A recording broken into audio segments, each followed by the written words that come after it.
Fashion and beauty category की अगली contestant, she is multi talented, she is confident और madam ने fashion and beauty category में PhD ले रखी है। Guys please put your hands together for the exceptionally talented Ranveer fighter Pratibha Sahu. Let's rock.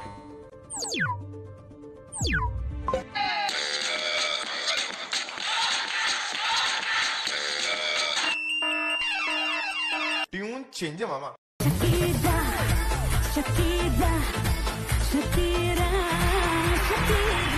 बहुत ही उम्दा performance Pratibha. Remo sir. Yeah, I always love contestant who walks extra mile. वो जो and में छोटा सा जो डांस था ना, वो आइसिंग ऑन द केक। आपके लिए मैं एक तकिया कलाम देता हूँ, मौज कर दी।